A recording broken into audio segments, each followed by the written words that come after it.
A passagem das Escrituras para a qual eu gostaria de chamar a sua atenção nesta tarde está aqui no Evangelho de Mateus. Abra comigo no capítulo de número 8, nós leremos o versículo 1. Mateus, capítulo de número 8, versículo 1, estas palavras de Mateus pelo Espírito a respeito do Salvador: e descendo ele do monte, seguiu-o uma grande multidão.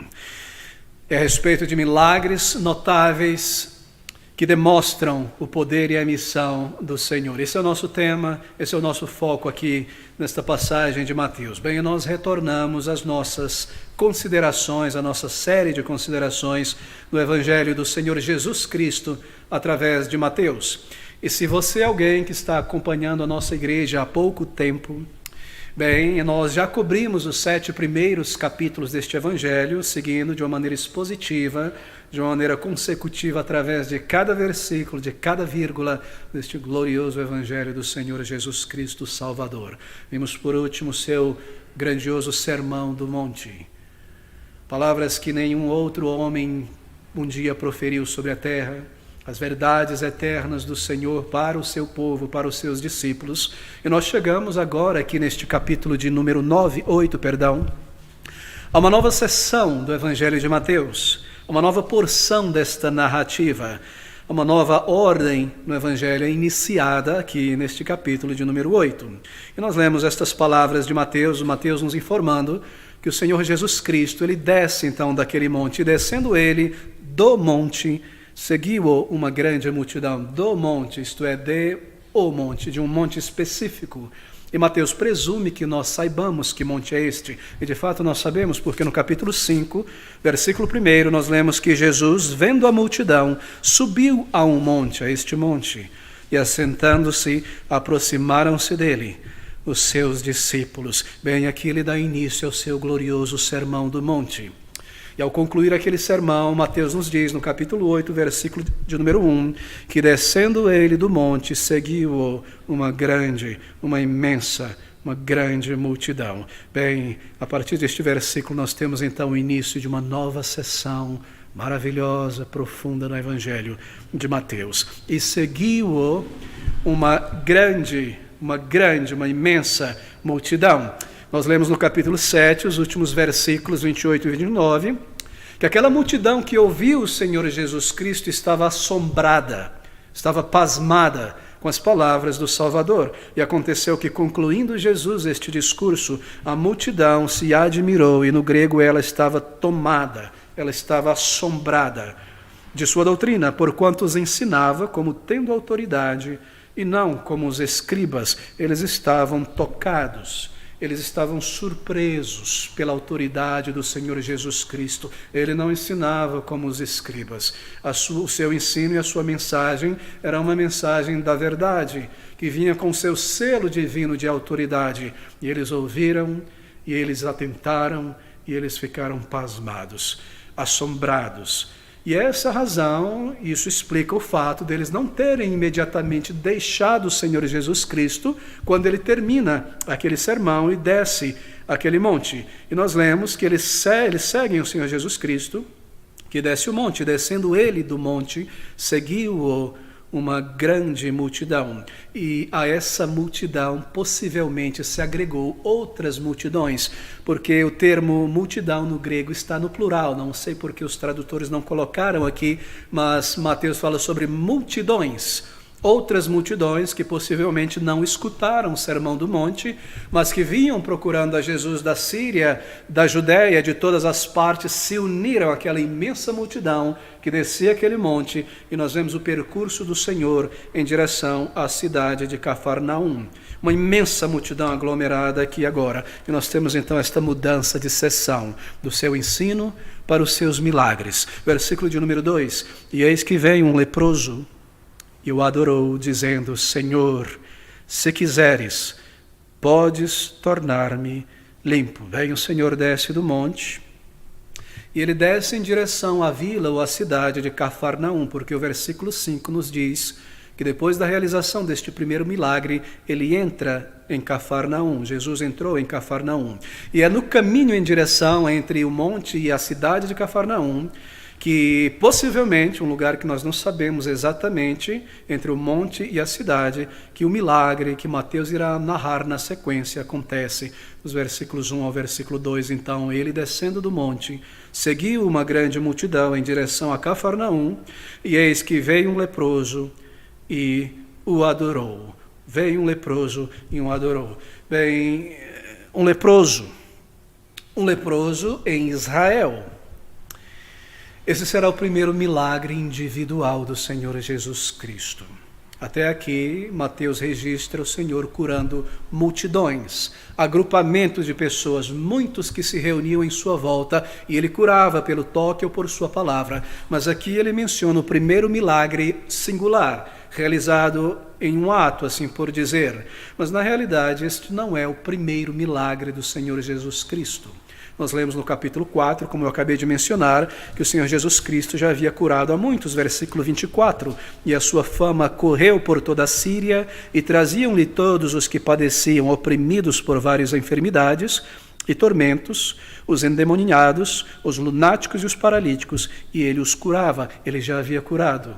E aqui está, na narrativa de Mateus, então, a primeira cura individual, o primeiro milagre individual. Mas eu devo dizer, na verdade, que este também não é o seu primeiro milagre individual em seu ministério, isto é. A verdade é que este é o quarto milagre individual do Senhor Jesus Cristo, quarto milagre individual realizado por ele. O seu primeiro milagre foi realizado nas bodas de Caná da Galileia, naquele casamento. Este foi o primeiro milagre do Senhor, quando ele transforma a água em vinho, está registrado no Evangelho de João. O seu segundo milagre foi a limpeza do templo, quando ele expulsa os mercadores. Se você considera isso um milagre de Jesus, eu creio que perfeitamente foi um milagre. O Senhor não fez aquilo na força humana. Ele pegou apenas uma pequena corda, um arrazogue simbólico, algo pequeno, e com sua força e sua presença, talvez com um gesto, ele expulsou aquelas pessoas dali. Certamente ele não entrou com violência, chicoteando e surrando as pessoas. Certamente isso foi um milagre do Senhor Jesus Cristo, o seu poder e a sua presença, como nós vimos ali naquele momento da crucificação. No jardim do Getsemane, os soldados e Judas e aquela multidão veio prendê-lo, e ele perguntou: procurais por Jesus? E eles disseram: sim, eu sou, e eles caem por terra apenas com uma palavra do Senhor. E eu creio que este foi o segundo milagre do Senhor Jesus em seu ministério, milagre individual. E o terceiro milagre narrado no Evangelho é a cura da filha de um homem nobre de Cafarnaum. O milagre não aconteceu em Cafarnaum, mas esse foi o seu terceiro milagre. Mas nós temos uma pergunta. Por que Mateus, então, inicia com o quarto milagre individual do Senhor Jesus e não com o primeiro aqui em sua narrativa? Não seria mais, entre aspas, historicamente coerente iniciar com o primeiro? Porque ele começa com o quarto. Bem, a razão é que Mateus não está seguindo uma ordem cronológica exata dos acontecimentos. Não é o seu objetivo.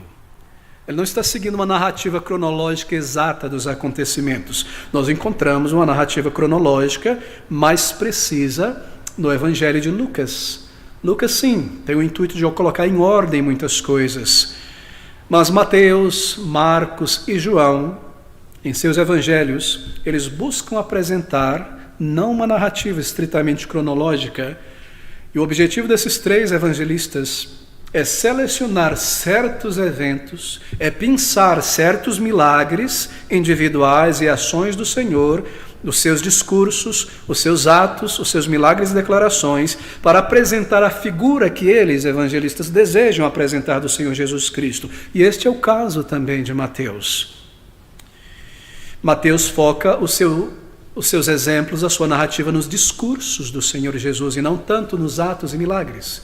Marcos, em seu evangelho, por exemplo, ele irá focar mais nas ações do Senhor Jesus Cristo, nos atos.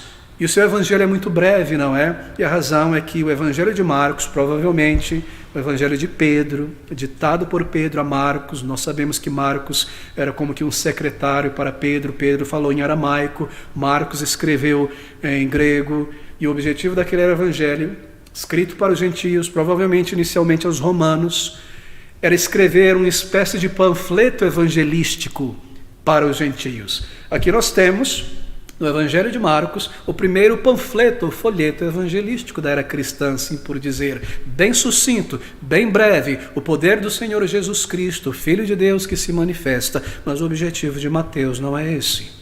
Mateus, ele escreve aos judeus, uns judeus escrevendo a outros judeus.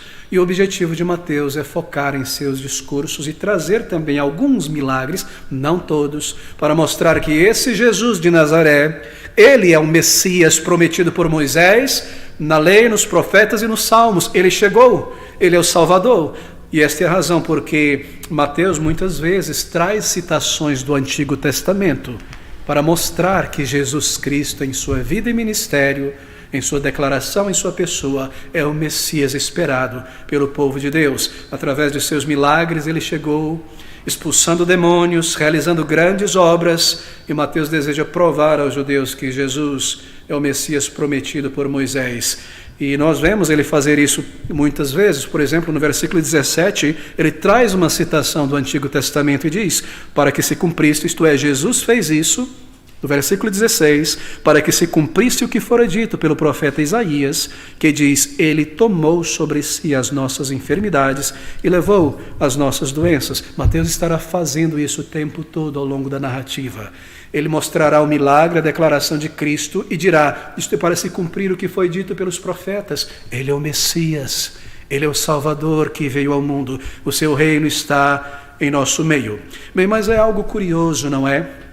Que Mateus, ele inicia a sua narrativa mencionando muitas curas de uma vez, não é lá no versículo 24 do capítulo 4, Jesus curando muitos e muitos e muitos, e as vilas e as pessoas que se dirigiam a ele, os encontros no campo, curando em grande quantidade, em centenas de milhares. Ele inicia assim, mostrando o poder de Cristo sobre as multidões, pela palavra, pelo toque para curar, e de repente ele muda a ação, ele reduz o zoom da câmera e foca sobre a cura, o milagre do Senhor Jesus Cristo, sobre a cura de uma única pessoa.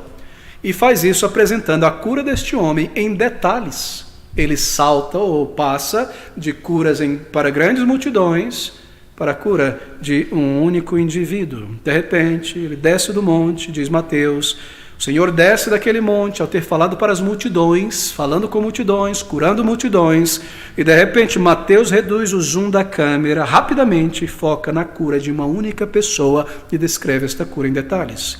Bem, a razão é esta, que esta pessoa que será curada, a cura deste indivíduo será uma ilustração, uma espécime, uma amostra, uma ilustração particular de sua obra espiritual. A cura física, a obra física, a cura física daquele homem será um exemplo, uma amostra, uma ilustração, um recurso visual do seu poder para curar pessoas espiritualmente, do seu poder para perdoar e restaurar pecadores. Oh, meus queridos amigos, é importante marcar isso. Nós vemos isso em todos os milagres de cura do Senhor Jesus Cristo. Cada um dos milagres de cura do Senhor Jesus Cristo tem pelo menos 3 funções. O Senhor Jesus Cristo, para sua anotação, ele curava as pessoas porque ele tinha uma profunda, uma imensa compaixão por elas, por suas enfermidades, por suas dores, por suas tragédias. O Senhor Jesus curava as pessoas pela imensa compaixão que ele possuía ao ver a miséria, a tragédia das pessoas. Mas o Senhor não parava aí. As curas realizadas, elas também eram para cumprir as profecias que apontavam para o Messias. Porque o povo de Israel entendia que quando o Messias chegasse, ele curaria. Ele teria poder sobre Satanás, sobre os demônios. Ele seria o Senhor da natureza. E quando o Senhor Jesus Cristo vem, entra em cena, assim por dizer, e realiza seus imensos, inúmeros milagres, ele está autenticando o que a palavra de Deus diz sobre ele. O Messias está aqui. 400 anos de silêncio entre Malaquias e Mateus, assim por dizer, sem milagres, sem profecia, sem revelação. Aquele povo não tinha vindo mais nada, aquela geração não viu nenhum milagre. De repente, de uma vez, Centenas, dezenas de milagres de todos os tipos realizados pelo Senhor. De fato, o Messias está aqui. Quem jamais fez estas coisas que ele faz? Quem jamais falou como ele falou? E esta era a segunda função dos milagres de Jesus, sobretudo os milagres de cura. E a terceira função é que estas curas e milagres, e mesmo os demais milagres sobre a natureza, andar sobre as águas e outras coisas, elas apontavam e autenticavam a sua mensagem. Nós temos vários exemplos. Um deles irá acontecer logo na narrativa, em alguns capítulos. O Senhor Jesus Cristo está em Cafarnaum, em uma sinagoga, em uma casa, e alguns homens trazem em uma maca um homem paralisado, paralítico, e descem ele pelo telhado na frente de Jesus. Você já leu isso? E nós lemos que o Senhor Jesus Cristo, para o seu discurso, olha para aquele homem e diz: homem, perdoados estão os teus pecados. Ele disse isso ao paralítico. E aqueles judeus que estavam assentados ali, em seus corações pensaram, e Cristo leu isso: quem pode, esse homem murmura, esse homem blasfema, quem pode jamais perdoar pecados, senão somente Deus? E você se recorda da resposta do Senhor Jesus Cristo: para que saibais que o Filho do Homem tem poder sobre a terra para perdoar pecados, disse ele ao homem: levanta-te e anda. Em outras palavras, ele curou aquele homem para mostrar que ele tem poder para perdoar pecados. Porque o que é mais fácil dizer, diz o Senhor? Em outras palavras, o que é mais fácil para alguém fazer, curar um paralítico ou perdoar pecados? Nenhuma, porque nenhum homem pode fazer isso. Agora, o que é mais fácil para Deus fazer? Perdoar pecados ou curar um paralítico? Uma tanto quanto a outra. Porque somente Deus pode curar um paralítico, ressuscitar um morto, abrir os olhos ao cego e perdoar pecados. Assim, os seus milagres de cura apontavam para a sua mensagem. Quando ele disse: perdoados estão os teus pecados, ele estava falando a verdade, porque ele é o Filho de Deus. E assim ele prova por um milagre, que é um sinal, um recurso visual, que ele é aquilo que ele disse ser e que ele faz aquilo que ele disse fazer, para que saibais que o Filho do Homem tem poder para perdoar pecado. Então, uma cura. E aqui está o significado desses milagres do Senhor Jesus Cristo. Nós devemos guardar isso em nosso pensamento. Nós vemos isso em todos os seus milagres. Ele está dizendo: o Messias chegou. O Messias chegou. E é evidente, ele está em nosso meio. E ele está indo para a guerra. Para a guerra. Ele está curando, ele está expulsando demônios. Ele está ganhando terreno de Satanás. Ele está ganhando território e avançando o reino de Deus. O Messias chegou, ele venceu Satanás no deserto e agora ele ganha terreno de Satanás, do reino de Satanás, estabelecendo o seu reino entre os homens.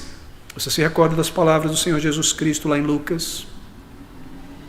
Naquela sua parábola, quando o homem valente guarda os seus bens, em segurança está tudo o que lhe pertence. Até que venha um mais valente do que ele e amarra este valente primeiro e o despoja de todos os seus bens. É isso que Jesus está fazendo. Este homem valente é Satanás. E ele tem mantido a humanidade em seu poder, em segurança, debaixo das trevas e de seu domínio. Mas Cristo, que é este mais valente, veio ao mundo e o despojou, o amarrou na cruz, assim por dizer, não Satanás, mas por sua morte de cruz, ele o derrota. E ele despoja este valente dos seus bens, ele vem ao mundo, e aqui está ele, estabelecendo o seu reino. Ele está em guerra, ele é o príncipe, ele é o Senhor do universo, ele é o Deus encarnado que mesmo em sua humilhação, o Filho do Homem, tem imenso e total poder, porque ele é Deus, eterno e glorioso Deus, que entrou no tempo e no espaço para a nossa salvação. E é por isso que o Evangelho de Mateus é muitas vezes chamado de o Evangelho do Reino, ou do estabelecimento do reino, porque Cristo veio para cumprir a aliança, e aqui está ele, avançando os propósitos estabelecidos pela Trindade Santa. Bem, aqui está este grandioso milagre, então, do Senhor Jesus Cristo, a cura de um homem leproso. Volte-se comigo para o versículo 2, novamente. E eis que veio um leproso e o adorou, dizendo: Senhor, se quiseres, podes tornar-me limpo. E eis que veio um leproso. O Evangelho de Lucas nos diz que ele estava cheio, coberto de lepra. Eis que veio a Jesus um homem cheio de lepra, em Lucas, coberto de lepras. Em outras palavras, um homem que estava no estágio final da enfermidade da lepra. A lepra já tinha coberto todo o corpo. Um leproso em Israel Era considerado pelas pessoas alguém que estava debaixo do desprazer, do desfavor de Deus. Por causa de algum pecado, essa era a mentalidade dos judeus. Eles se recordavam de Geazir, não é? O servo de Eliseu. Eles se recordavam de Naamã. Um leproso era alguém cerimonialmente impuro, ele não poderia entrar na sinagoga, ele não poderia entrar no templo, ele não poderia oferecer sacrifícios a Deus, ele estava impuro, manchado, podre. Era uma pessoa que deveria viver longe da sociedade, longe do templo, um pária da sociedade. A sua condição física, um leproso, era terrível, terrível. Eu devo dizer que a lepra da antiguidade, a lepra dos tempos de Cristo, não é a mesma enfermidade de nossos dias chamadas de hanseníase. A hanseníase é produzida, causada por uma bactéria, mas essa lepra da antiguidade nós não sabemos exatamente pelo que ela era causada. Mas a lepra da antiguidade era terrível, muito, muito mais horrorosa e poderosa do que a atual hanseníase. Ela atacava a pele, os músculos, os tendões, todo o corpo, os ligamentos, as juntas. Era algo que consumia, era algo que degenerava a pessoa, consumia o corpo lentamente, decompondo. A palavra lepra, o prefixo lep, é a palavra grega para escama, porque esta visão que se tinha de uma pessoa leprosa, escamenta, cheia de escamas, como Jó, sentada sobre o monteiro, cheio de úlceras, algo cinzento, algo terrível para se observar. Ela atacava o rosto, as protuberâncias do rosto eram as mais proeminentes, em que era atacava as orelhas, o nariz, que começavam a cair, a apodrecer, as unhas, todas as protuberâncias do corpo, os lábios. A voz das pessoas se tornava ríspida, muito rouca, era uma voz terrível. Havia uma dor física muito grande a tempo todo e um odor absurdo de podridão e de sangue podre em todo o corpo. E tornava tudo isso, aquela pessoa, uma figura monstruosa aos olhos das pessoas, coberta de ataduras sujas e fétidas para esconder o seu estado. Era uma enfermidade, nos dizem os historiadores, transmitida pelo ar, pelo toque, pela saliva, pelo contato físico. Era uma enfermidade que não escolhia pessoas, estava nos grandes generais como Naamã, nos escravos, pessoas ricas, livres, trabalhadores braçais, todo tipo de pessoa poderia ser contaminada pela lepra. E não havia cura na antiguidade. Nenhum médico, nenhum terapeuta, nenhum exorcista, nenhum curandeiro, nenhum xamã poderia de alguma maneira curar a lepra. A lepra era simplesmente incurável. Eu não irei gastar o seu tempo tentando descrever aqui as terapias horrorosas que eram feitas por alguns médicos gregos para tentar curar certas pessoas ao ponto de imergi-las no sangue de animais para de alguma maneira tentar purificar, e coisas absurdas e nocivas. E você percebe o estado e a situação de uma pessoa assim, não é? Leprosa, isolada da sociedade, empurrada pelas pessoas para fora da sociedade, separada de seus amigos, familiares, pais, filhos. Uma enfermidade que consumia as afeições, viver sozinho, sem esperança para o futuro, todos os dias vendo figuras horríveis de outras pessoas leprosas numa colônia de leprosos, e uma enfermidade que conduzia a uma morte terrível e final, humilhante, pela destruição do corpo. Então o corpo seria queimado. Em Levítico, se você abrir comigo no capítulo 13, nós temos aqui a lei cerimonial referente à lepra. O que deveria ser feito, o que aconteceria com o leproso? Levíticos capítulo 13, versículo de 1 a 3, falou mais o Senhor a Moisés e a Arão, dizendo: quando um homem tiver na pele da sua carne inchação ou pústula ou mancha lustrosa na pele de sua carne, como praga da lepra, então será levado a Arão, o sacerdote, ou um de seus filhos, os sacerdotes. E o sacerdote examinará a praga na pele da carne. Se o pelo na praga se tornou branco e a praga parecer mais profundo do que a pele da sua carne, é praga de lepra. O sacerdote o examinará e o declarará por imundo. E esta palavra é muito importante, porque um leproso, ao ver alguém à distância, ele deveria gritar: imundo, imundo, imundo, informando as pessoas que ele era um leproso. Será declarado por imundo. Versículo 45 ao 46 agora. Também as vestes do leproso em que está a praga serão rasgadas, e a sua cabeça será descoberta, e cobrirá o lábio superior e clamará: imundo, imundo. Todos os dias em que a praga houver nele será imundo, imundo está, habitará só, a sua habitação será fora do arraial. Terrível, não é? Tremendas restrições impostas, sábias, claro, necessárias, claro, devido à capacidade de contaminação desta enfermidade. E é um homem nesta condição que se aproximou do Senhor Jesus Cristo em Cafarnaum, versículo de número 3 de Mateus 8. 2, na verdade, eis que veio um leproso, e agora você entende que tipo de pessoa veio a Jesus, e o adorou, dizendo: Senhor, se quiseres, podes tornar-me limpo. E o adorou. Lucas nos diz em seu registro que ele prostrou-se sobre o rosto, sobre a testa, tocando em terra.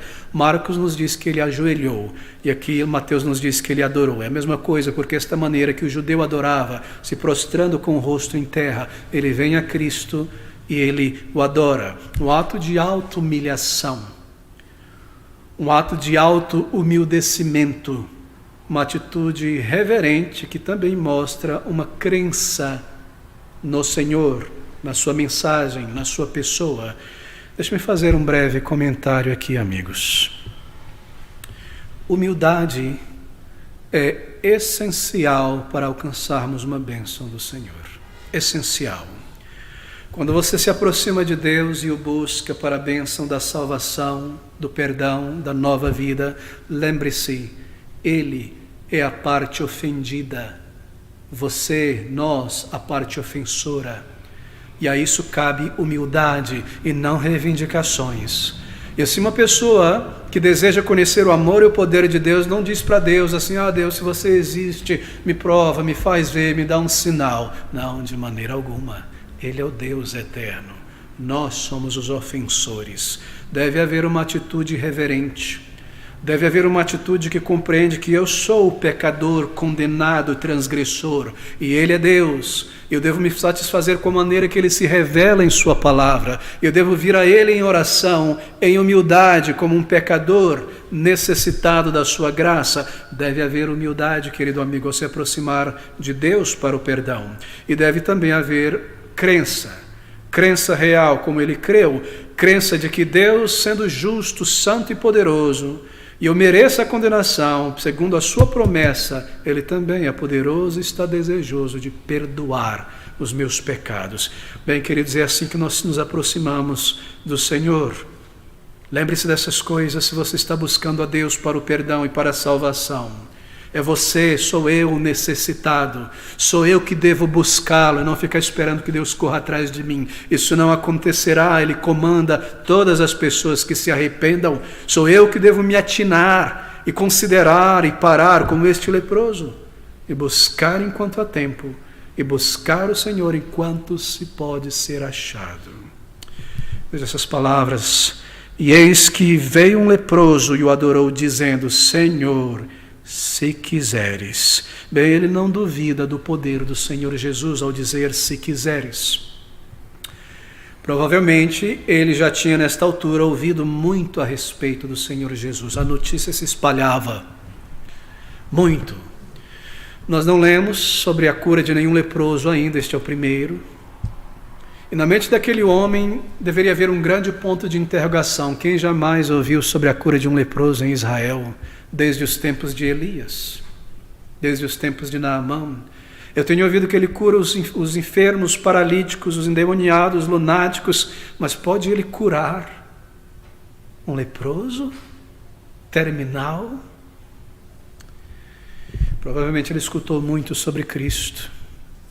E ao ouvir sobre isso, e ver as pessoas sendo curadas, e ouvir sobre pessoas em situações tão difíceis sendo restauradas, aquilo abria um sentimento em seu coração: Ele pode curar um leproso, sim. A lepra não será impedimento para ele que andou sobre o mar, que cessou o vento, que ressuscita os mortos. Sim, ele pensou, Jesus pode me curar. Mas a pergunta que ficou na mente foi esta: mas será que Ele deseja me curar? Um leproso? Alguém cerimonialmente impuro como eu?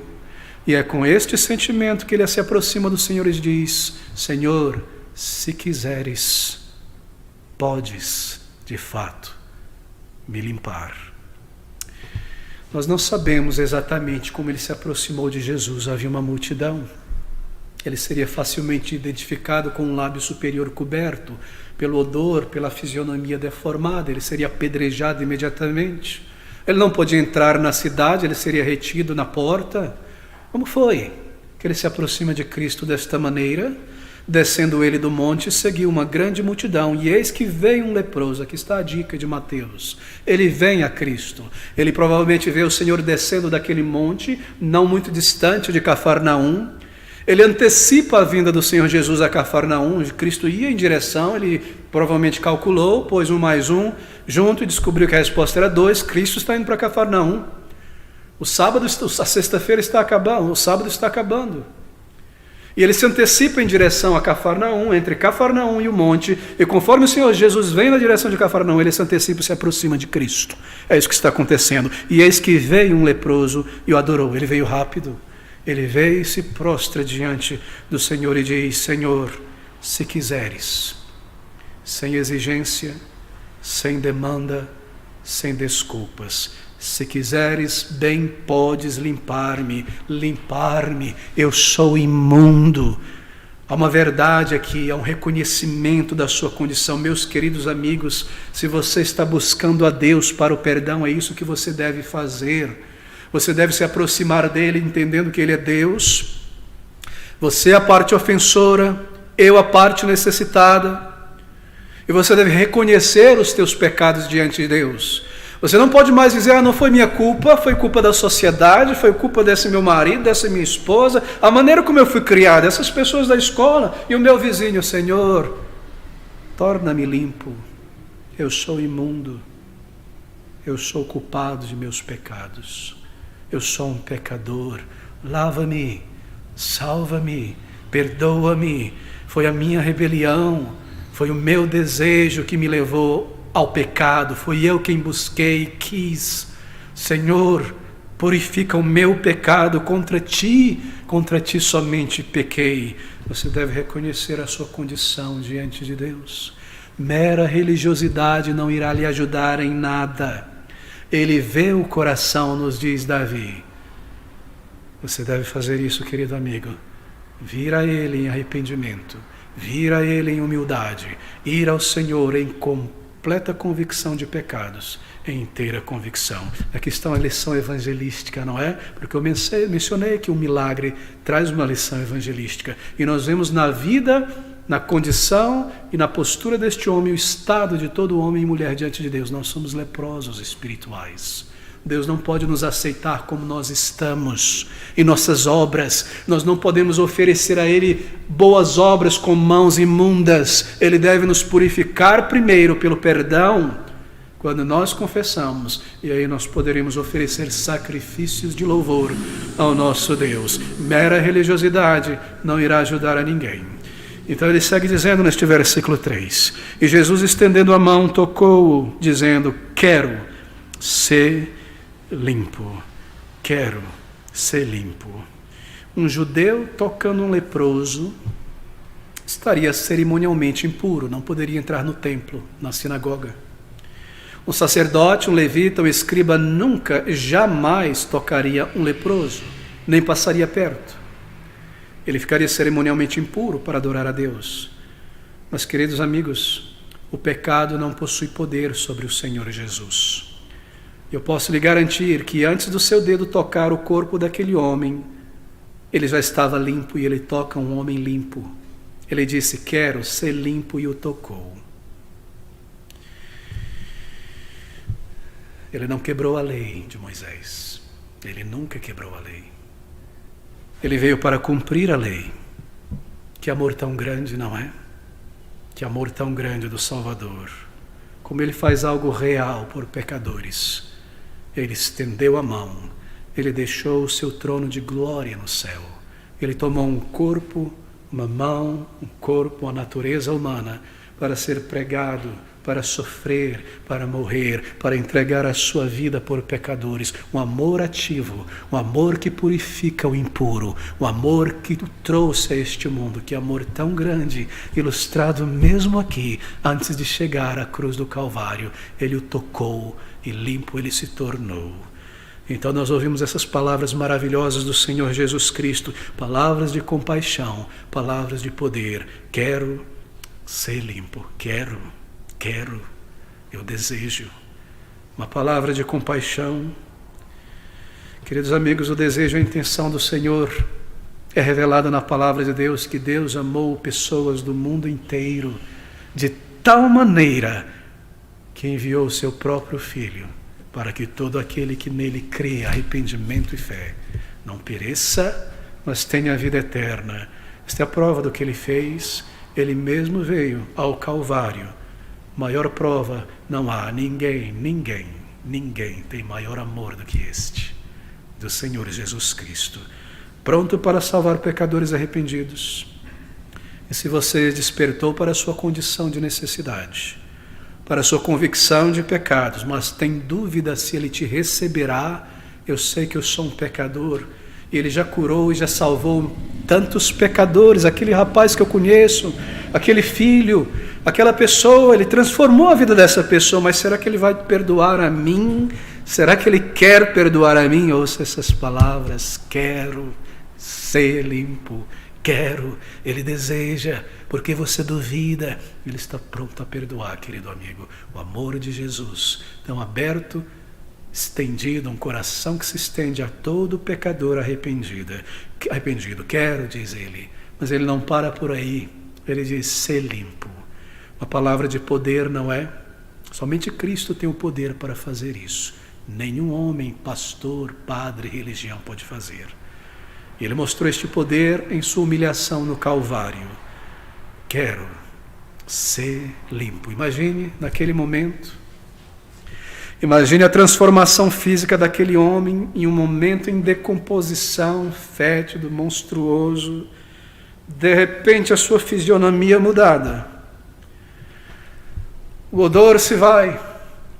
A sua voz de ríspida, doentia, a voz de um homem restaurado, em pé, a imagem e semelhança de Deus novamente, transformado por Cristo.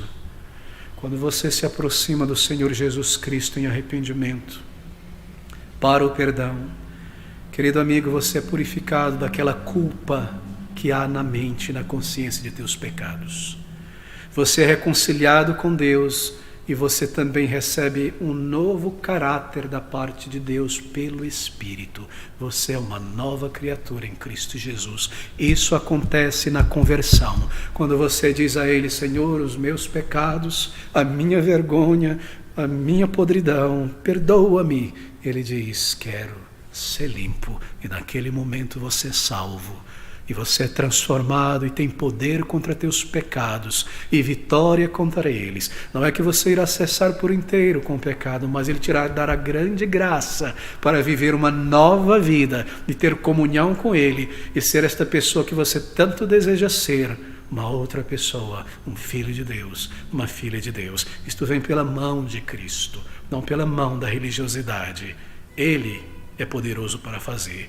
E o evangelista nos diz que ele logo ficou purificado de sua lepra. A transformação de um pecador é visível. O caráter é limpo.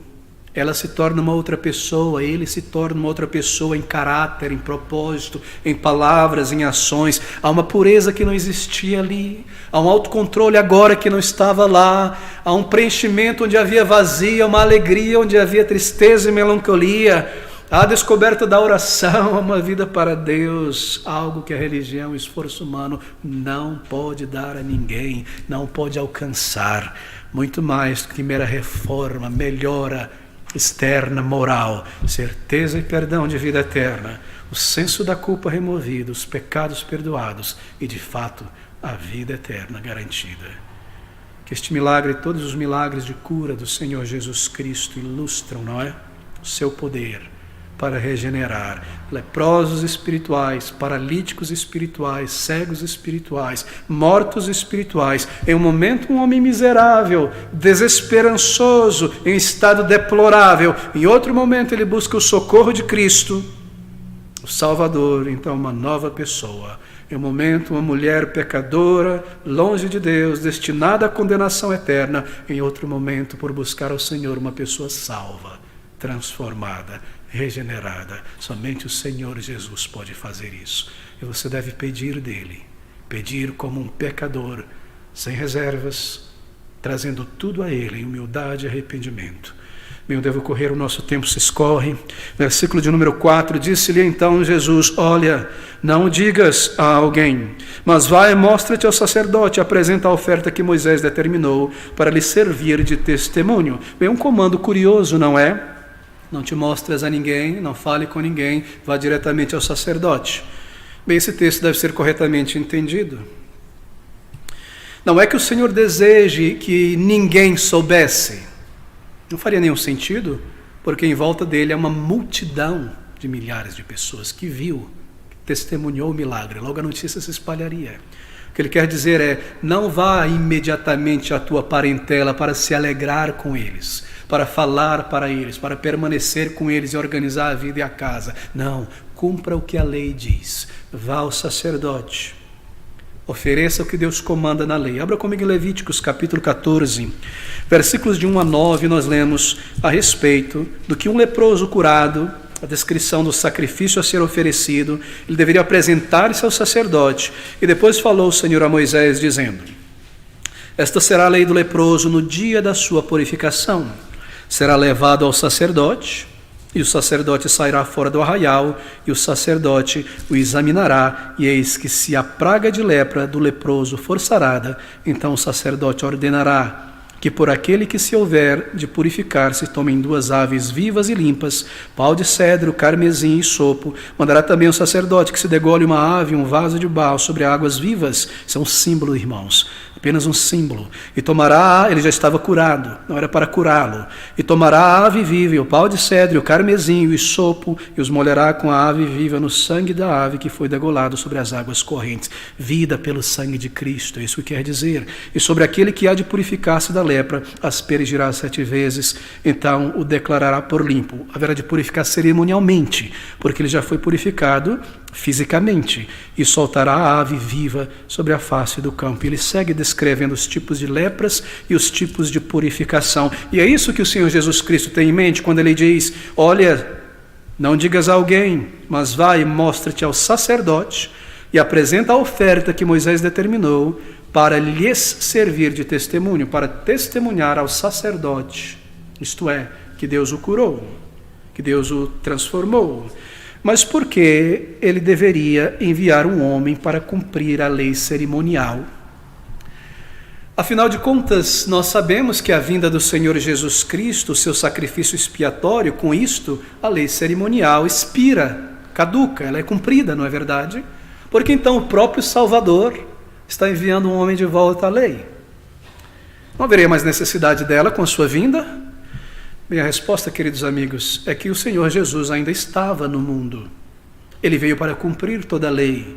Ele não havia sido ainda crucificado. A lei cerimonial, moral, civil estava em pé. E ele deveria cumpri-la, e todo judeu. Assim ele deveria mandar aquele homem fazer a oferta e se apresentar ao sacerdote, como comanda a lei cerimonial. Esta é a primeira razão. E a segunda razão é que o Senhor Jesus não daria ocasião para os líderes judeus de o acusarem, dizendo: veja este homem, quem é Jesus? Veja o que ele faz. Ele não respeita a lei de Moisés, ele despreza a lei de Deus, ele quebrou a lei de Deus ao tocar naquele homem, ele quebrou a lei de Deus referente à oferta de purificação a apresentar seu sacerdote. Não, ele não daria essa oportunidade aos líderes. E se a notícia, imagine você, da purificação daquele homem chegasse ao sacerdote antes do homem ir a eles, possivelmente eles se recusariam a declarar aquele homem limpo, porque eles odiavam o Senhor Jesus. Não foi isso que eles fizeram com o homem cego, eles não quiseram crer que aquele homem cego fora curado de sua cegueira. Por isso este comando: mostra-te ao sacerdote, não digas a ninguém, vai imediatamente a ele e apresenta a oferta que Moisés determinou para lhe servir de testemunho. E entrando Jesus em Cafarnaum, chegou junto dele um centurião. Bem, Cafarnaum, Cafar, vila de Naum, mas não é uma referência ao profeta Naum. Naum significa consolação, vila de consolação. Que nome não é apropriado para o Salvador que ele estaria? Cafarnaum se localizava no nordeste do lago da Galileia. Você se recorda do Jordão descendo, abre-se o grande lago em formato oval, de repente o lago continua indo para o Mar Morto. Cafarnaum estava do lado nordeste, do norte, junto ao Jordão, próximo ao Jordão. E é muito possivelmente ali que está o monte onde o Senhor Jesus pregou, ensinou os seus discípulos no Sermão do Monte. E dali ele desce em direção a Cafarnaum. Cafarnaum era o centro da administração política romana naquela região. Ali havia uma guarnição romana, um posto de coleta de imposto dos romanos. Mateus, o escritor, trabalhava ali em Cafarnaum. Ele era um publicano, um cobrador de imposto, um judeu, mas trabalhando para os romanos, um traidor da pátria. Era uma região gentilizada, não totalmente judia, com suas tradições, havia muitas misturas. Ele era uma cidade internacional, Cafarnaum. Ela estava em uma rota de comércio chamada Via Maris, que vinha da Europa, conectado ali com a Ásia e a África, fazendo uma espécie de Y ali. A Via Maris passava por ali. Um centro de comércio, de trocas. Pessoas do mundo inteiro estavam ali com sotaques diferentes, bastante gentilizada com os costumes e as tradições de outras nações. O Senhor escolhe permanecer ali. Era uma estratégia clara, humanamente falando, seria um centro estratégico mais central para Cristo na Galileia. Ele poderia ir de Cafarnaum a pé por toda a Galileia, ou de Cafarnaum visitar todas as vilas e regiões em torno do lago da Galileia, onde nós vemos a concentração do seu ensino, do seu milagre. Na verdade, de barco, ele poderia ir a qualquer lugar ali. E muitas coisas irão acontecer em Cafarnaum. Cafarnaum, como eu mencionei, se tornou o centro das atividades durante o ministério de Cristo na Galileia.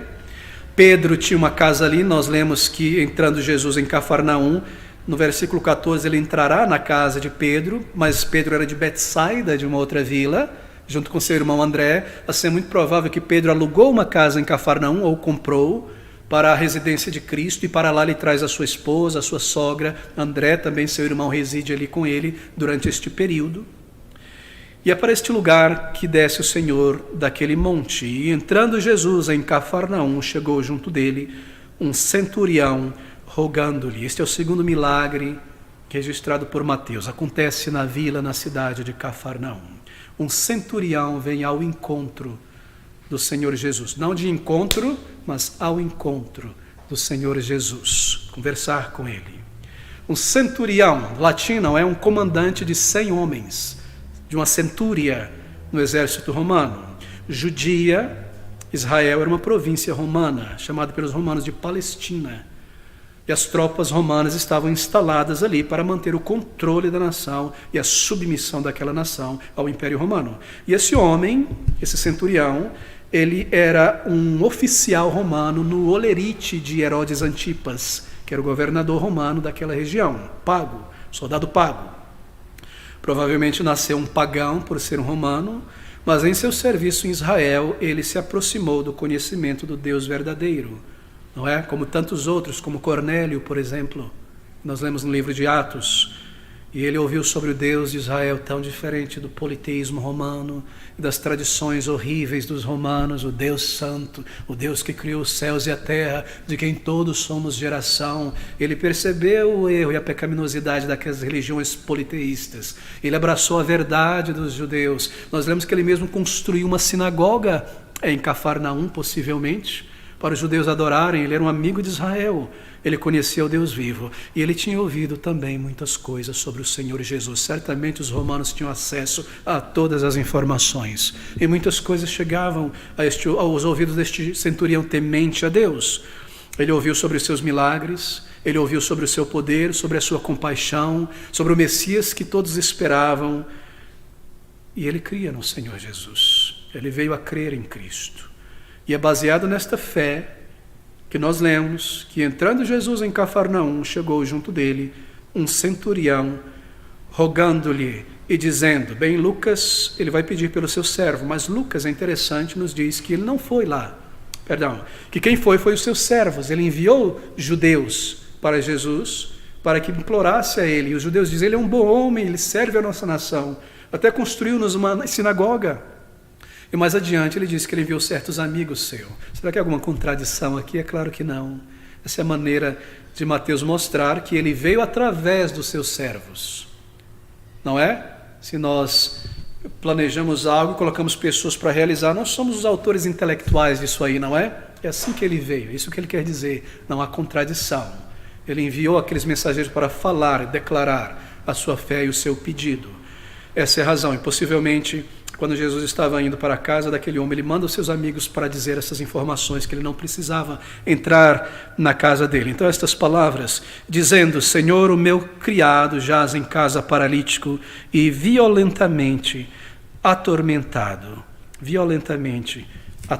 uma paralisia, um tipo de paralisia muito forte, por ataques violentos, não era algo pequeno. No versículo 7, o Senhor Jesus responde e disse, eu irei e darei saúde. Não é interessante, não é intempestuoso a maneira que ele responde. Eles dizem, o Senhor Jesus não faz pergunta, simplesmente se levanta, eu irei. Ele sabia o que estava acontecendo. Ele está provocando a reação do centurião para que ele declare as palavras do versículo 8, em resposta aos judeus para trazer a Jesus. Por isso que ele se levanta rápido para ir rápido. Ele sabe muito bem o que irá acontecer. E o centurião respondendo disse, Senhor, não sou digno que entres debaixo do meu telhado, mas dizes somente uma palavra e o meu criado há de sarar. Pois também eu sou homem sob autoridade, tenho soldados às minhas ordens, e digo a este soldado, vai, e ele vai, e a outro, vem, e ele vem, e ao meu criado, isto é, aquele que estava paralisado, faz isto, e ele o faz. Que palavras belas, não é? Senhor, eu não sou digno de que entres debaixo do meu telhado. Eu não sou digno. Quando ele diz eu não sou digno de que entre debaixo do meu telhado, sem dúvida, essa é uma referência à percepção que ele tinha de si mesmo como pessoa diante de Deus. E não meramente o fato de que ele era um general gentio em Israel. Eu não sou digno, eu sou um gentio. Não era apenas isso. Era a percepção da sua própria indignidade diante do Filho de Deus. Queridos amigos, entenda isso. Ele compreendeu o grande poder de Jesus. Ele ouviu. Ele compreendeu que por ser um pecador, ele não era digno que o Senhor entrasse debaixo do seu teto. Como Pedro, Senhor, afasta-te de mim que sou um pecador. Quando ele viu a glória de Cristo, e este homem ao ver a glória do Salvador por tantos milagres ali, ele disse, ele não pode entrar nesta casa, eu sou um pecador, vir aqui, Senhor, tu podes curar com uma palavra, mas dizes somente uma palavra e o meu criado há de sarar. O centurião, ele estava pensando aqui como um centurião. Ele estava dizendo, eu estou preparado, Senhor, para crer que sob o teu comando a enfermidade irá obedecer. Veja, eu sou um homem que está acostumado com comando e obediência. E eu comando este meu soldado, vai, ele vai. E isso acontece. E o meu servo faça isso. E o Senhor, que é o Senhor dos senhores, será que o vento e o mar se submetem? E os mortos ressuscitam? Eu creio no teu comando. O Senhor não precisa vir, o Senhor pode apenas dizer uma palavra e eu creio que irá acontecer. Você percebe o raciocínio dele? Ele pensa como um centurião. Ele compreendeu que o Senhor podia curar mesmo à distância. E assim ele simplesmente pede que o Senhor dê um comando. E ele estava seguro que sob o comando de Cristo, do Senhor dos exércitos, a enfermidade iria obedecê-lo. Que fé maravilhosa, não é? Que fé tremenda, não é? É tão tremenda que o próprio Senhor Jesus diz no versículo 10 de Mateus, diz, e maravilhou-se Jesus ouvindo isto. E disse aos que o seguiram, em verdade vos digo, em verdade, lembre-se sempre dos em verdade, solenemente vos digo, que nem mesmo em Israel encontrei tanta fé. Aquele homem era um gentio. Certamente em Israel o Senhor tinha achado fé, mas não uma combinação tão completa de fé em uma única pessoa. É isso que ele quer dizer. Uma combinação de amor tão afeiçoado por Cristo, de profunda consideração pela pessoa, alguém que considerou como um soldado romano, ele pensou, Cristo é o Senhor sobre todas as coisas. Uma percepção tão penetrante da pessoa de Cristo, e uma humildade tão real, e uma confiança tão ilimitada em Cristo, que pela distância e pela palavra, ele poderia curar. Nunca achei tamanha, tão completa fé, nem mesmo em Israel. E a verdade não é? Porque na maioria das vezes, o que o Senhor Jesus Cristo encontrou entre os judeus, senão homens de pequena fé, mulheres de pequena fé. E maravilhou-se Jesus ouvindo isto e disse aos que o seguiam, em verdade vos digo, que nem mesmo em Israel encontrei tanta fé. Então ele segue para uma advertência evangelística. Mas eu vos digo que muitos virão do Oriente e do Ocidente, e assentar-se-ão à mesa com Abraão e Isaque e Jacó no reino dos céus. E os filhos do reino serão lançados nas trevas exteriores. Ali, nas trevas, haverá pranto e ranger de dente. Virão do Oriente e do Ocidente. Na Bíblia, Oriente e Ocidente é usado para se referir ao mundo inteiro, a todas as culturas. Ele está dizendo que na glória eterna e no reino de Cristo não haverão apenas judeus, mas haverá pessoas de todos os lugares da face da terra, de todas as culturas, porque Deus amou o mundo inteiro, todas as culturas do mundo. Eles haverão de se assentar à mesa com Abraão, Isaque e Jacó. Essa é uma símile, não é? Uma figura. Assentar-se à mesa para uma refeição. Isso refere ao desfrute do céu, ao banquete, as bodas do Cordeiro, felicidade, bem, honra, desfrute, muitos do mundo inteiro, o povo que jazia em trevas, sem a luz da verdade, e os filhos do reino, as pessoas que nacionalmente, teoricamente, culturalmente, esperavam o reino para a sua nação, por causa de sua incredulidade no Salvador, serão lançadas fora, em lugar de intensa tristeza e punição, chamado lugar de trevas, trevas exteriores. Os filhos do reino, os judeus se consideravam os filhos do reino. Somos pedigree de Abraão, nunca fomos escravos de ninguém. Jeová é nosso Deus e não Deus dos gentios. E ali veio o Salvador para os seus, primeiramente, de sua nação, assim por dizer, em ordem cronológica, mas eles não os receberam. Mas sabe o que ele está dizendo aqui? Muitos virão do Oriente e do Ocidente assentar-se à mesa com Abraão, Isaque e Jacó no reino dos céus. Ele está dizendo, mas a todos quantos o receberam, deu-lhes o poder de serem feitos filhos de Deus. Filhos de Deus. E os filhos do reino, incrédulos, serão lançados nas trevas exteriores. Trevas exteriores. Trevas exteriores. O Senhor está afirmando que a incredulidade deles os lançará fora, em um lugar de intensas trevas e punição. Sabe qual é a figura aqui? Trevas exteriores. É como um cárcere dos romanos, uma prisão dos romanos. Você se recorda do homem de Filipos, o carcereiro, que colocou Paulo e Silas no cárcere interior? Havia o cárcere exterior, onde os soldados, os prisioneiros ficavam, tomavam um banho de sol, no externo, não é? E havia o cárcere interior, trevas exteriores. O cárcere romano, esta ideia, claro, isso representa um lugar horrível. Aquele cárcere escuro, não há luz ali. Úmido, sujo, horrível, frio, um lugar de tristeza, onde o criminoso, punido duplamente, ficava ali rangendo os dentes e chorando sem esperança. Isso é uma imagem do inferno, amigos. Uma imagem do lugar de tormento, ranger de dentes, tristeza e choro, e ranger de dentes pela oportunidade perdida. Eu estava na igreja, eu ia à igreja, eu nunca busquei o Salvador. Eu dizia, eu sou filho de crente, eu sou filho de pastor, eu sou filho de fulano e beltrano. Eu sempre fui um cristão, sempre fui uma pessoa boa. E nunca buscou o Salvador. Eu me considero um filho do reino, nasci na aliança, eu nasci dentro da igreja, fui batizado um bebê ou criancinha, eu estou pronto, mas nunca encarou os seus pecados. Filho do reino, em potencial, lançado fora e outros sendo trazidos. Não é terrível isso? Terrível, terrível. Que muitas vezes isso tem acontecido e pessoas são criadas na igreja e nunca percebem que esta mensagem é para elas. E outras pessoas são convidadas, vêm à igreja uma vez e ouvem o evangelho e dizem: eu sou um pecador, eu sou um miserável diante de Deus, Senhor, me perdoa, me salva.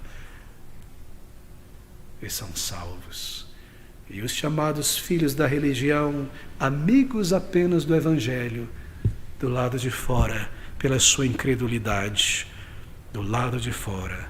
Mas eu vos digo que muitos virão do Oriente e do Ocidente e assentar-se-ão à mesa com Abraão. Nós somos descendência de Abraão. Eu fui batizado, eu tenho o selo de Deus na minha testa, da aliança, da água do batismo que derramou como um bebê. Eu sou e vivo em pecados e nunca encarei a minha miséria e a minha tragédia.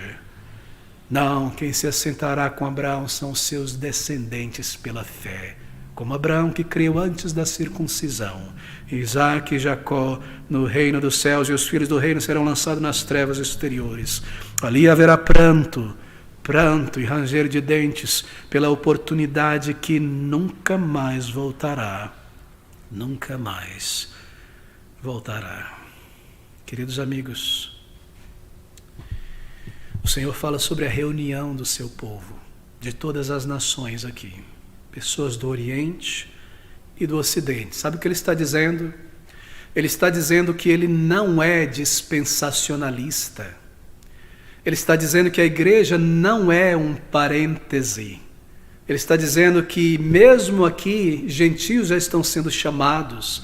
E lá no Antigo Testamento, a igreja já estava sendo predita, não é? Que o Senhor seria luz para as nações. E que muitos foram salvos entre os gentios também no Antigo Testamento. E que a igreja não é somente para judeus, é para judeus e gentios. E que quando Cristo veio a este mundo, em sua morte, a bandeira da igreja israelita desce do mastro. E a bandeira da igreja gentil-judaica sobe. Uma igreja internacional de todas as pessoas. Porque salvação não é pedigree. E Deus não possui duas igrejas, Israel e igreja. Todos somos enxertados nesta mesma oliveira, que é Cristo, que é a igreja, perdão.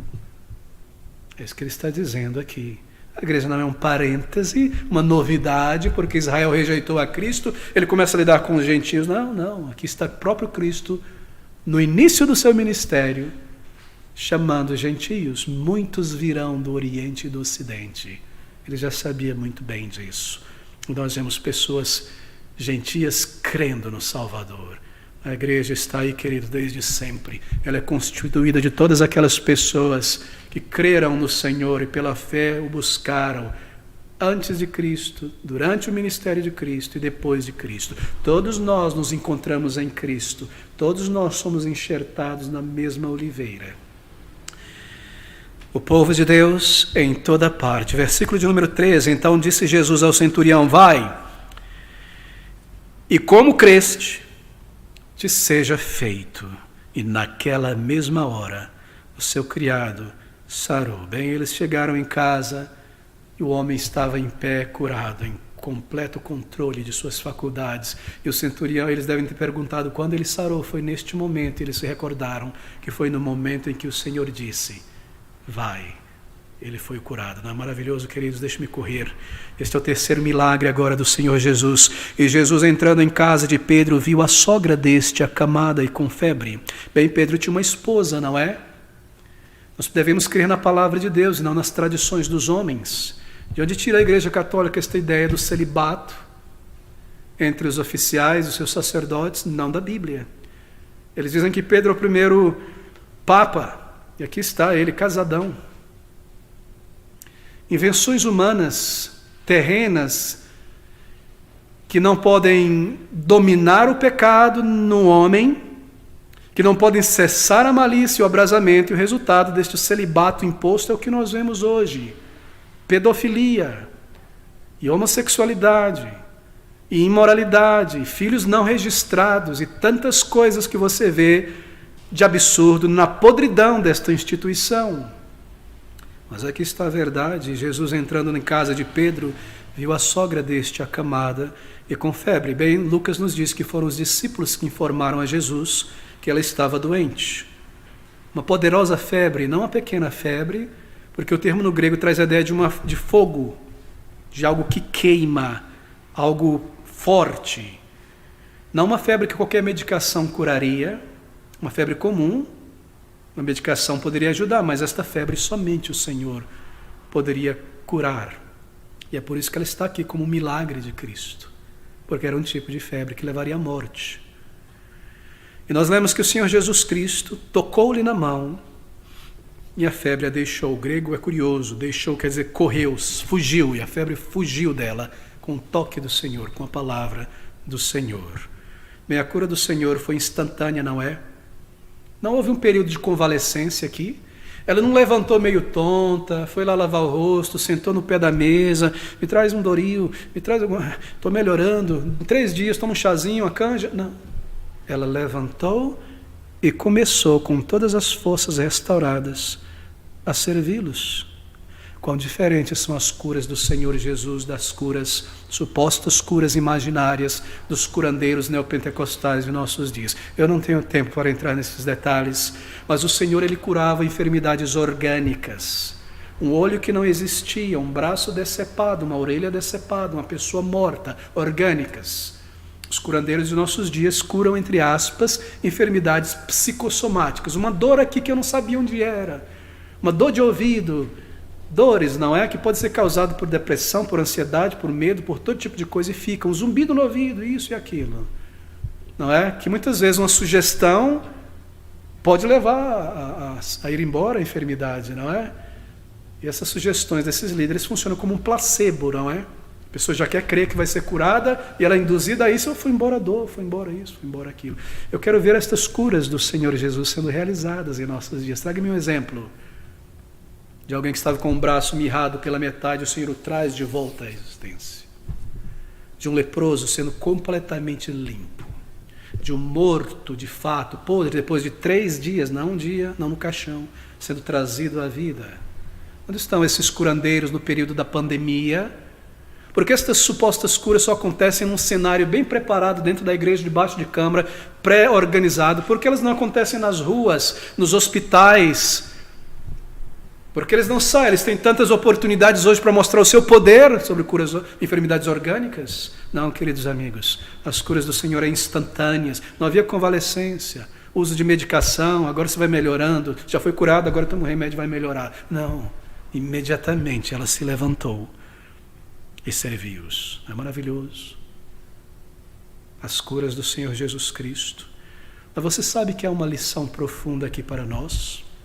Ouça novamente. E tocou-lhe na mão, e a febre a deixou. Mateus poderia ter terminado aqui, mas ele diz que ela levantou-se e serviu-os. Por que ele desejou colocar esta partícula aqui? A razão é óbvia, não é, meus irmãos? Se você recebeu do Senhor uma nova medida de saúde, se você foi recuperado pelo Senhor, se Ele te curou e você agora está de pé novamente, é para servi-lo. Porque Deus nos daria mais energia, mais força, mais saúde para gastarmos com nós mesmos e vagarmos por esta vida egocêntricos. Ele nos dá mais vida e mais dias e mais saúde para servi-lo. Você se recuperou? Você está servindo Ele agora? Você já retomou o teu posto na obra do Senhor? Você passou por um período de intensa dedicação a um trabalho, algo exigente, cuidando de alguém, mas esse período já passou e você não retornou aos teus deveres espirituais? A oração e a comunhão com Cristo, e alcançar almas, estar com o povo de Deus. Aqui está a razão, queridos irmãos. E tocou-lhe na mão, e a febre a deixou, e levantou-se e serviu-os. Servir a Cristo, que privilégio, que privilégio. Nós temos muito do que nos arrepender e clamar a Deus, e muito a nos dedicar ao Senhor. Mas aqui está apenas uma breve lição. E no versículo de número 16, nós lemos: e chegada a tarde, ao pôr do sol, isto é, muitos endemoniados trouxeram-lhe E ele, com a sua palavra, expulsou deles os espíritos e curou todos os que estavam enfermos. Mais uma vez, o seu poder, não é? Isso acontece na noite do sabá, no final da tarde de sábado, que era o sabá, o dia de descanso. Os judeus nem mesmo levavam seus enfermos para serem curados no sábado, eles poderiam morrer. É só ao final do sábado, chegando à tarde, porque o sábado judeu terminava por volta das 6 da tarde de sábado, não é? E o domingo começava ali naquele momento, não é como o nosso que termina à meia-noite, de meia-noite a meia-noite, lá era de 6 às 6, quando o sol se punha, começava um novo dia, e descendo à tarde, chegando à tarde, iniciando então provavelmente o primeiro dia da semana, trouxeram-lhe muitos endemoniados. E ele, com a sua palavra, expulsou deles os espíritos, curou todos os que estavam enfermos, pelo seu poder, não é? Pelo seu poder. E chegada a tarde, poder de Cristo sobre Satanás, contra o homem valente, o derrotando em sua vida. E então estas palavras eu devo concluir aqui, gastar esses últimos minutos aqui, queridos, neste versículo 17. Para que se cumprisse o que fora dito pelo profeta Isaías, que diz: ele tomou sobre si as nossas enfermidades e levou as nossas doenças. Muito interessante, onde é que Isaías diz isto? Abra comigo em Isaías capítulo 53. No versículo de número 54 é onde ele diz: verdadeiramente, Isaías fala sobre Cristo, ele tomou sobre si as nossas enfermidades e as nossas dores levou sobre si. E nós o reputávamos por aflito, ferido de Deus e oprimido. Agora, nós sabemos que Isaías 53 é uma passagem profética, não é sobre a obra expiatória de Cristo, não é verdade? O sofrimento, a morte de Cristo pelos seus. Mas Mateus, observe, acompanhe o raciocínio, Mateus cita esta passagem de Isaías e diz que isto, Isaías 53, 4, não está se cumprindo na cruz, mas em vida, na vida do Senhor Jesus Cristo. Observe novamente Mateus 8, mantenha o dedo em Isaías. Jesus cura no versículo 16, para que se cumprisse o que fora dito por Isaías 53, 4. Será que há alguma contradição aqui? Cristo levou as enfermidades deles em sua vida e não na cruz. Acaso Mateus está contradizendo Isaías? Acaso Mateus não entendeu o que Isaías estava dizendo? Está contradizendo Isaías. Isaías está dizendo que Cristo carregou as enfermidades das pessoas na cruz, e Mateus está dizendo, não, foi aqui na sua vida física antes de chegar na cruz. E lembre-se, deixa-me piorar aqui a questão. Este texto é um dos textos mais malhados, mais surrados, mais torcidos, mais citados e usados pelos líderes neopentecostais para falarem sobre seu movimento de cura, de prosperidade, para ensinar que as pessoas devem reivindicar de Deus cura, saúde, declarar e reivindicar, porque Cristo já morreu e em sua morte ele levou as nossas enfermidades. Eu devo agora reivindicar a minha cura. Esses versículos de Isaías, eles afirmam, mostram que é o plano de Deus que todos os cristãos tenham saúde perfeita em todos os momentos, e se nós não temos saúde, é devido à nossa falta de fé em tomar posse dessas bênçãos fornecidas por Cristo na cruz. Porque ele já ganhou, já levou embora a nossa enfermidade na cruz. E agora nós devemos reivindicar a nossa saúde dele. Estão eles certos sobre Isaías 53? Devemos nós reivindicar curas como um direito? Acaso Mateus entendeu errado o que dizia Isaías? Estão os líderes neopentecostais certos? Claro que não, meus irmãos. É claro que não há contradição na palavra de Deus. O ensino neopentecostal, pentecostal nesta área, não é bíblico e é teologicamente injustificado. O primeiro erro deles é supor que Isaías 53 refere-se inteiramente à crucificação. Esse é o primeiro erro de muitos. Isaías 53 não se refere inteiramente à crucificação. Claro que isso não é correto. Eu gostaria que você acompanhasse comigo com calma o pensamento do profeta Isaías nesse texto de Isaías 53. Ele não está falando apenas, unicamente da crucificação de Cristo. Veja o versículo 1 a 2. Observe o que ele está falando sobre Jesus, Quem deu crédito à nossa pregação e a quem se manifestou o braço do Senhor? Quem ouviu Cristo quando ele pregava? Porque foi subindo como renovo, isso é Jesus, perante ele, perante o Senhor. E como raiz de uma terra seca, não tinha beleza nem formosura, e olhando nós para ele, não havia boa aparência nele para que o desejássemos. Sabe o que é isso? Isaías se refere ao nascimento, à infância e à vida de Cristo. Foi crescendo como um renovo. Versículo 3. Era desprezado e o mais rejeitado entre os homens, homem de dores, experimentado nos sofrimentos, e como um de quem os homens escondiam o rosto, era desprezado e não fizemos dele caso algum. O que ele está dizendo aqui? Ele se refere à reação dos líderes judeus ao ministério de Cristo. Eles o desprezaram em seu ministério em vida. Versículo 4. Verdadeiramente ele tomou sobre si as nossas enfermidades e as nossas dores levou sobre si.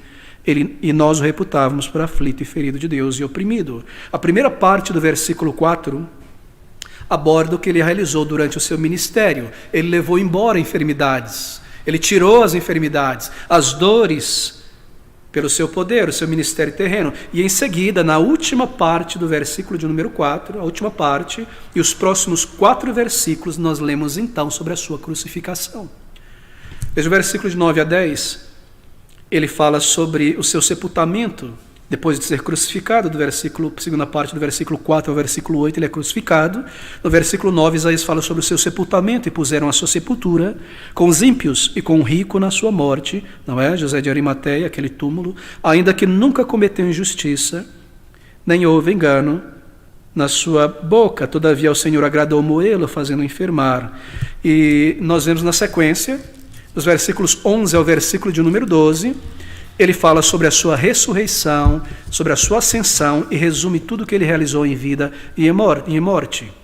Quando ele puser a sua alma por expiação do pecado, verá a sua posteridade, prolongará os seus dias, ressurreição, e o bom prazer do Senhor prosperará na sua mão. Ele verá o fruto do seu trabalho da sua alma, e ficará satisfeito com o meu conhecimento. O meu servo justo justificará muitos, porque as iniquidades dele levará sobre si na cruz.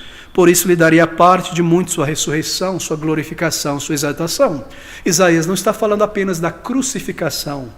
Ele está falando de toda a vida, desde o nascimento, seu ministério, até a sua crucificação. Isso significa que o versículo 4 de Isaías fala de sua vida e seu ministério terreno, e não de sua morte na cruz. E é esse versículo 4 que Mateus está citando em Mateus 8,17. Ele diz que Jesus fez todos aqueles milagres no pôr do sol, curando aquelas pessoas, para que se cumprisse o que foi dito pelo profeta Isaías, que diz, ele tomou, observe que sobre si não está itálico, ele tomou ou tirou as nossas enfermidades e levou as doenças, ele curou.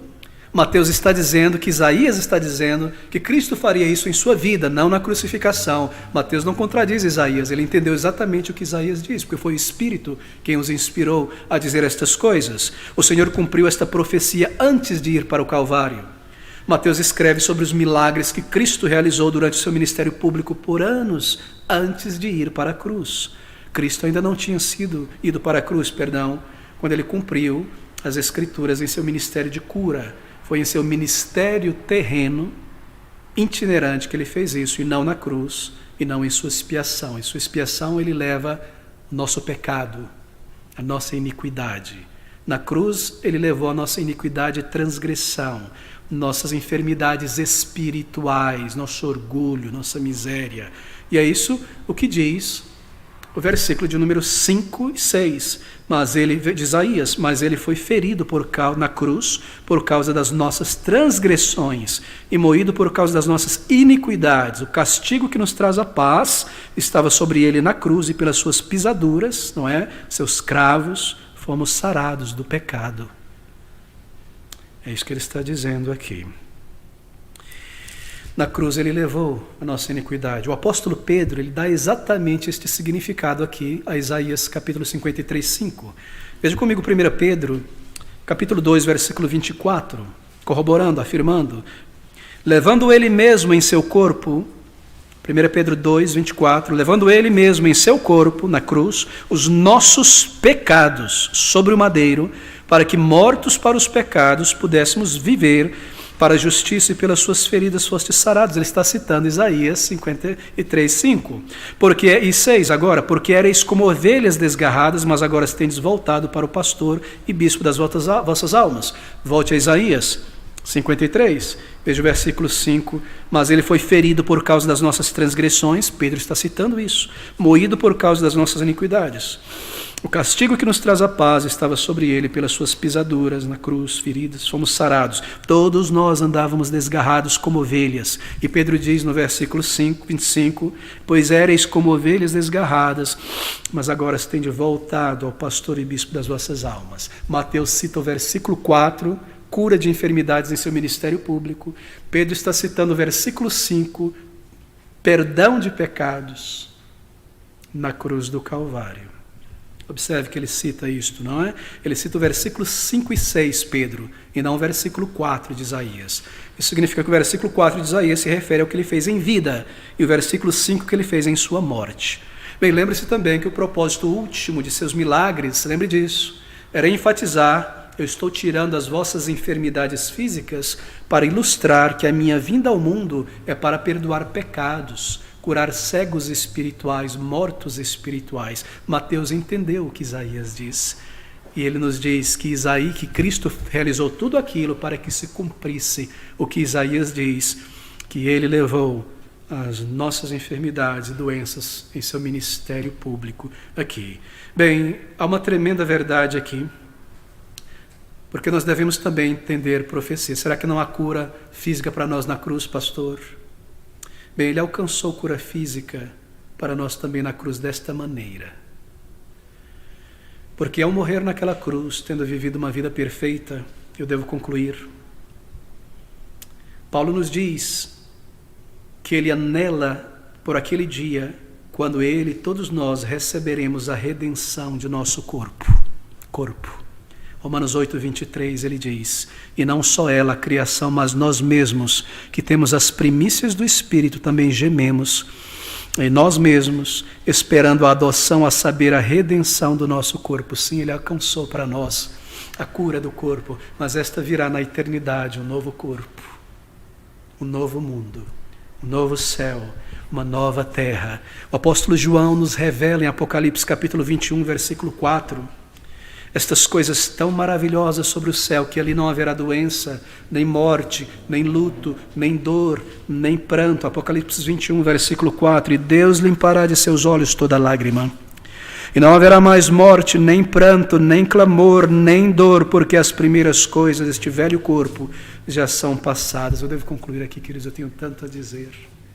Deixe-me referir você a um sermão sobre os milagres, sinais e curas do Senhor que está no site, para se aprofundar no tema. Muitas coisas a dizer. Nós vimos o início de uma nova sessão no Evangelho de Mateus, nesta narrativa gloriosa. O poder do Senhor sobre as enfermidades. O Rei chegou, o Messias chegou, e o seu reino está sendo estabelecido, e ele está avançando, ganhando terreno. Nós vimos como buscar o perdão de Deus e a salvação, e o poder de Cristo e a sua compaixão tão grande por pecadores. Nós vimos que este versículo de Mateus capítulo 8, 17, não se refere a Cristo levando nossa enfermidade física na cruz, mas esse é o ministério aqui na terra ainda. E nós vimos também sobre a redenção de Cristo, que nos garante um novo corpo, um novo céu e a eternidade. Quão maravilhoso é seguir por estes versículos. Eu taxei você demais, a sua paciência por tanto tempo, mas havia muito a ser considerado antes de passarmos para os próximos versículos. Meus queridos irmãos, guarde isso, como buscar o Senhor. O Senhor cura ainda, mas em resposta à oração, segundo a sua vontade. E muitas vezes é a vontade dele que nós provemos o Senhor na enfermidade e tenhamos um testemunho dele, assim como Paulo orou profundamente por cura, e o Senhor disse: a minha graça te basta. E a graça do Senhor é maior do que a vida e maior do que qualquer coisa. Tê-lo, o seu amor, a sua paz, o seu perdão, ser um filho de Deus, uma filha de Deus em Cristo Jesus. Você irá deixar passar este breve momento desta jornada. Quando Cristo está te chamando, vá a Ele, meu amigo. Vá a Ele em verdadeiro arrependimento. Ele está pronto, Ele deseja, Ele irá. Por que você duvida? Ore ao Senhor e você saberá também.